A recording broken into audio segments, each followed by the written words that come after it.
Welcome to Advanced Java Programming at Portland State University. Let's continue our discussion of some of the new language features and APIs in Java 8 that enable functional programming by focusing on streams and the Stream API. So, internal iteration allows a collection to decide itself how the iteration is performed. And this is nice because the collection, if it can perform any sort of optimization, well, it can, and not just expose those details to the caller. In addition to collections, there is an interface called Stream, which enables a pipeline of work to be performed over a collection of objects. So from a collection, you can obtain a stream and then do a number of operations over all of the objects. Now, a stream is not stateful. It doesn't store data, or it shouldn't store data. It merely takes data from some source, like a collection, array, an I/O channel, something that's reading from a socket, and delivers it to some destination. And it's really up to the user to specify operations on the data in that stream, of the data flowing through the stream.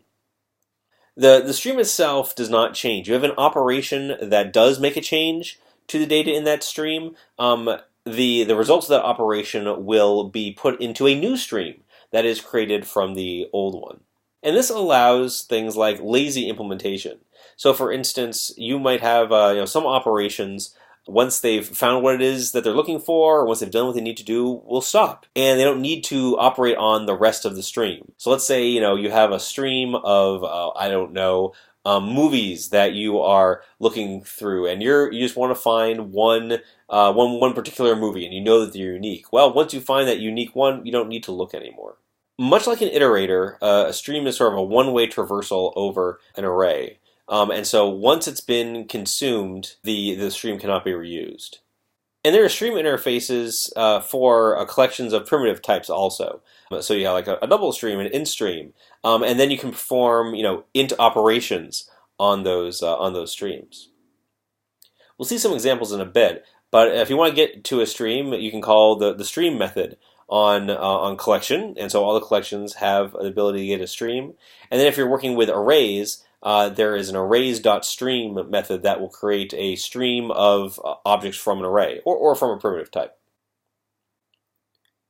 We're going to talk about different kinds of operations that you can perform on streams. One of those is called a terminal operation.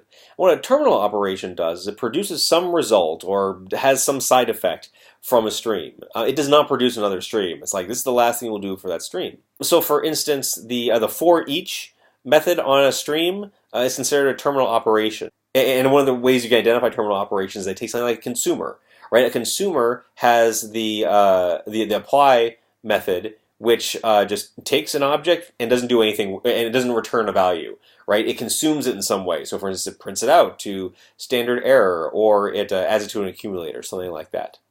So for each is a terminal operation. And here's an example, right? Using that consumer. The accept method just takes a string and prints it out. It doesn't do anything like it. And by the way, you can use that you can use this syntax right here, say for each print line. So terminal operations are usually said to be eager. That is, they consume the entire stream before returning. So basically here, we want to consume every element in the stream. Now there are some operations that are on specific streams that are terminal. So for instance, instream has methods like count and sum, which, count returns the number of elements in that stream, and that's a terminal operation, right? You can imagine how it's implemented. It basically needs uses a consumer that keeps track of how many times it's been called, and it accumulates that value and then returns it as the return result of count. Similarly for sum. So here's an example of how to use these streams. We'll start from an int array, and we want to create an int stream over it. And luckily there's an intstream.of method. It's a static method of intstream that will take an array of ints and return an int stream. And you can call the count method to get the number of elements in that stream. That's a terminal operation. And remember, once the stream's been iterated over, it's consumed. You can't reuse it again. So we need to create a new one by calling intstream.of again. And now we get its sum. Intstream also has a method called summary statistics that returns an object that contains several pieces of information. The count, the sum, the min, the max. Might even have average in there. This is nice because it does it all in one operation, one traversal of the stream. Here, because we did the count and sum separate, we had to create a new stream each time.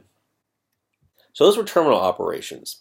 Intermediate operations return a new stream that, when consumed, performs some operation on the original stream.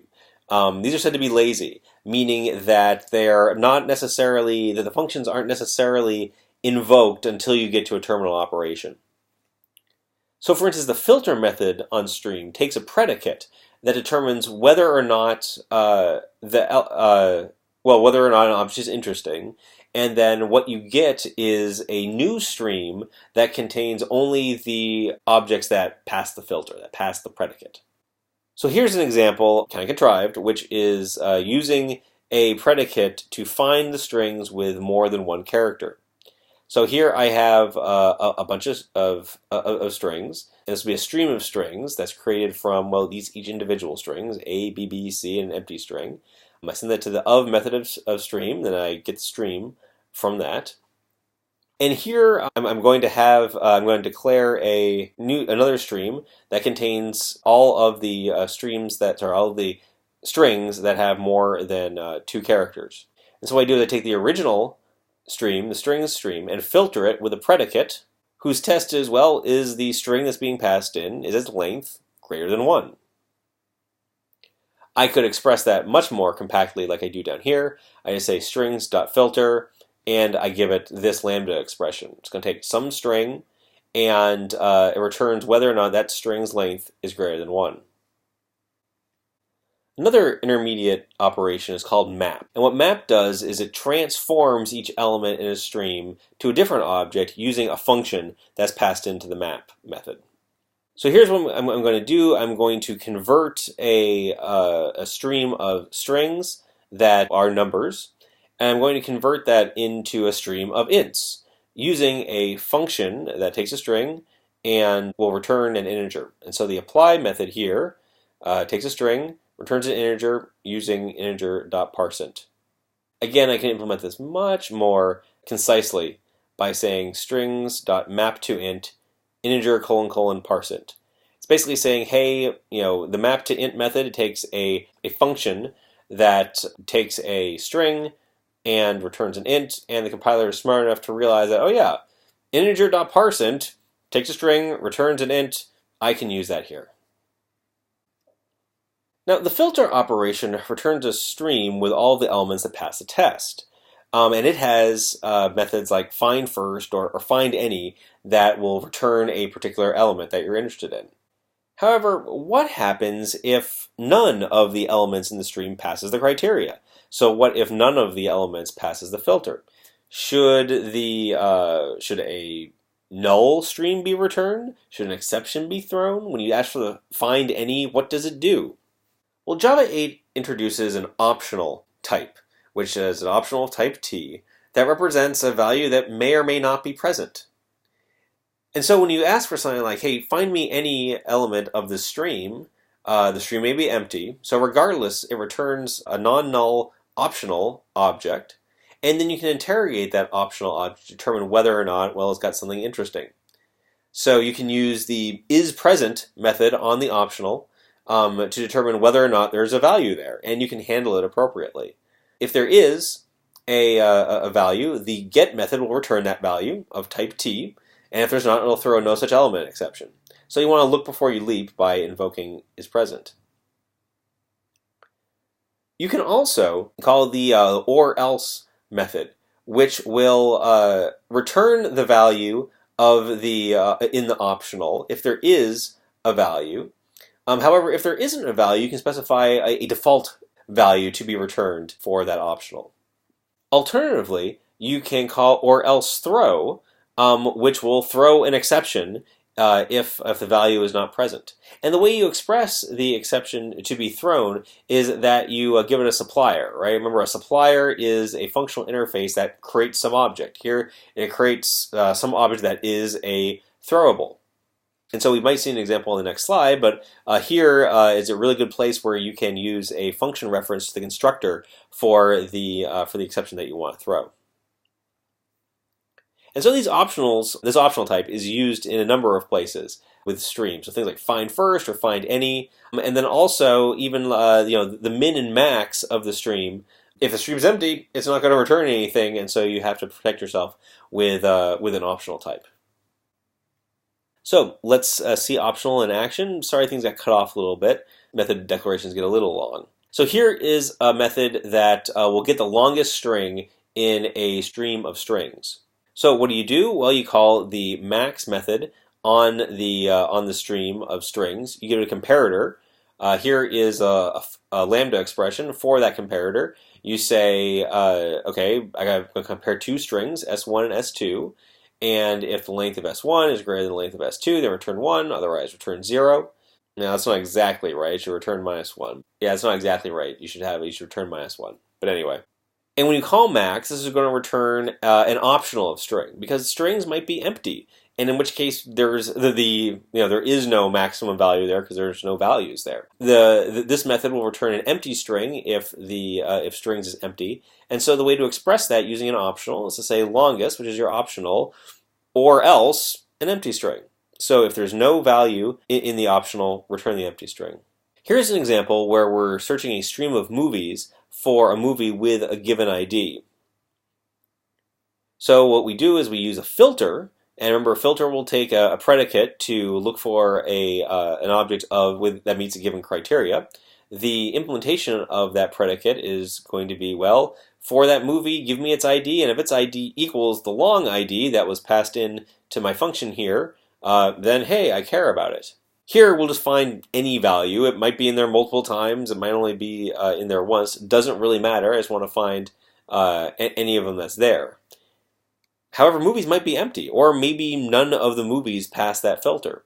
In that case, your optional won't contain anything. So you've got to look before you leap. So I'll return, I'm looking for a movie, so I'll return the value of that optional. Or, if that optional doesn't have a value, I want to throw an exception. And the way I'll do that is I'll use a lambda expression saying, listen, I have a lambda expression that doesn't have any parameters, right? So if you look at the supplier, what's it called? Get, create, I forget what it's called. The one method, the functional method, doesn't have any arguments. And what it returns is a new legal argument exception, and it says can't find movie. You got cut off. Notice that this doesn't throw the exception. It's the implementation of or else throw that will throw the exception. This merely creates it. Another terminal operation on streams is called reducing or folding it. And what reducing does is it creates a single result from the elements in a stream. And we've seen some of these already, right? Count and sum and max examine the contents of a stream, and from it produces a single value. So there's a method on stream called reduce, which will reduce the stream to a single value. And it takes a couple of parameters in order to do this. The first one is the initial seed value, which is called identity in the API. And so that's sort of hey, if the stream is empty, well, start there.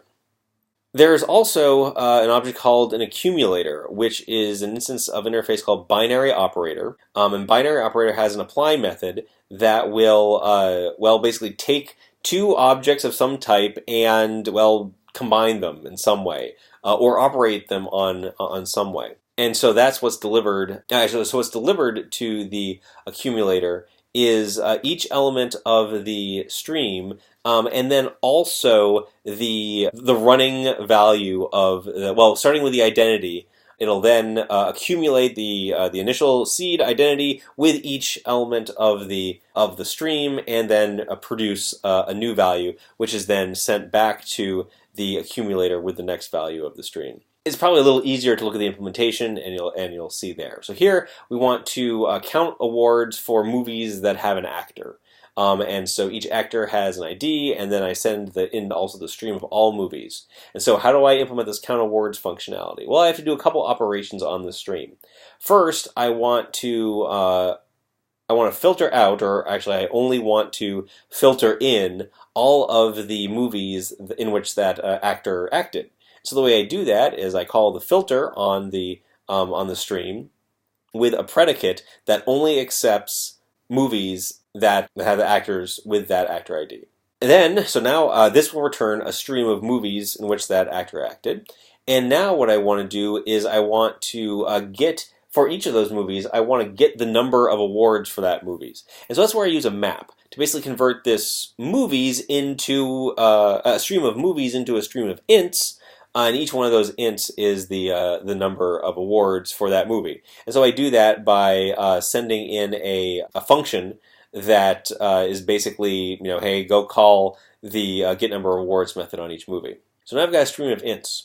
I'm going to reduce that stream of ints to create a sum. Now, the right way to do this is just to call the sum method. But because we're talking about the reduce method, I wanted to use it here. So I'm going to reduce. The first argument is that identity, right? That's the initial seed value. So that's 0. That's where you start the sum, is 0.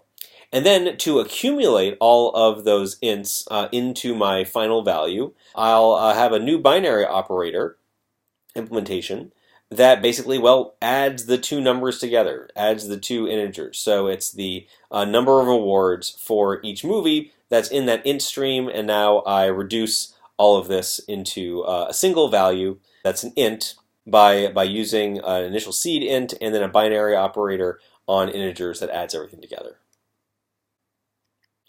Now, a reduction operation is nice and performant when the accumulator is efficient. So for instance, the accumulator for that previous example, you're adding two numbers together. That's pretty efficient. Not a lot of overhead there. However, let's say you wanted to implement concatenating strings. So you have a stream of strings, you want to concatenate all these guys together. You could implement it using reduce with the following. So you give it a seed value of the empty string, and then what you do is you, for every value in that stream, you just append it to that string. It'll build it up. And that's functionally correct.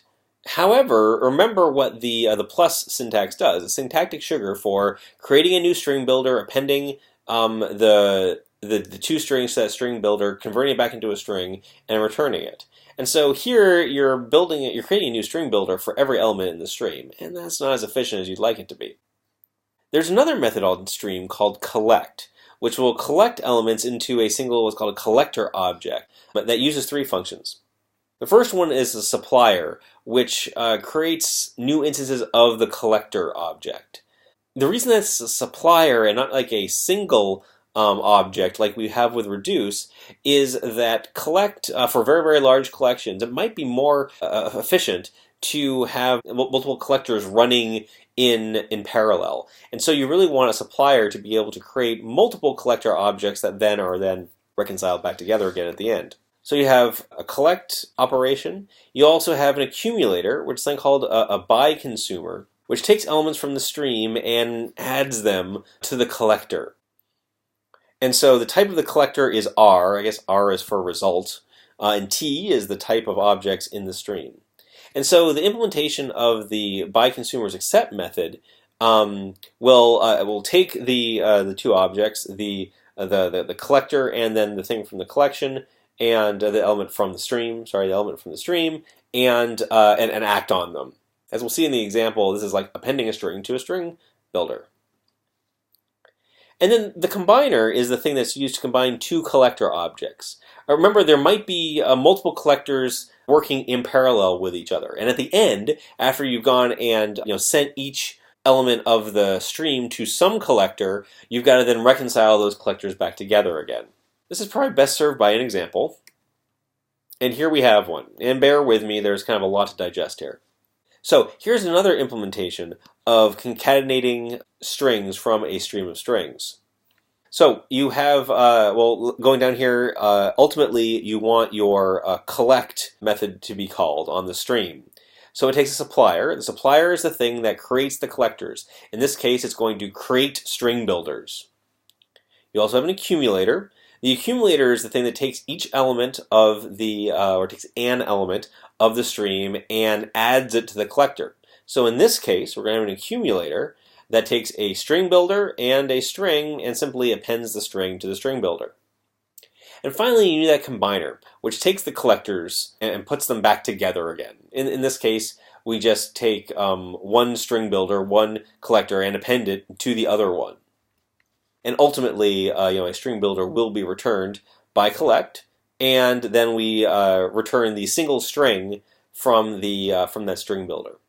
And so what all of this does is much more efficiently concatenates all those strings together, because it's using the string builder. It's only creating one or at least a handful of string builders to accumulate all of those strings, instead of having to create a string builder for every string in the stream. Oh yeah, and by the way, you can also express this more simply, and I'm not too sure whether or not this is simple or not, by saying, okay, call the collect method, and the supplier will just be stringbuilder.new, so create a string builder. And then to accumulate things, use stringbuilder.append. And then to combine things, also use stringbuilder.append. I guess now that I talk through this, it's more straightforward. But for me, as I'm learning it, I'd rather see this syntax up here, because it's much more explicit, I think, about what's going on. There's an interface called collector, which provides everything you need for the collect method.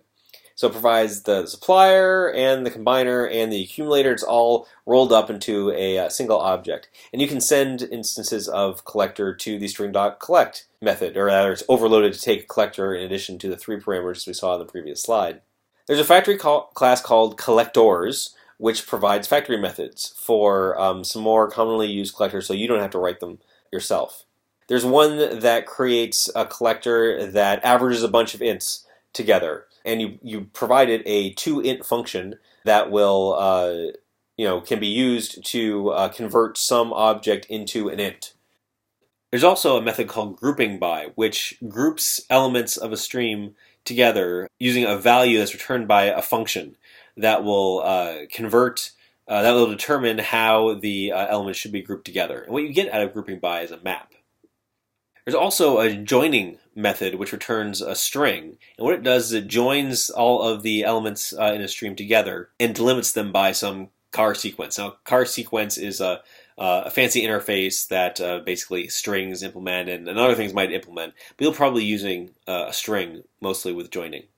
Similarly, there are methods for getting collectors that will create a list, a set, a collection of some type as determined by the supplier that will place all of the elements in a stream into a collection. And this is nice. You use these when you need to go between a stream API and then an older API that's using something like a list or a collection to represent a bunch of objects that are all together.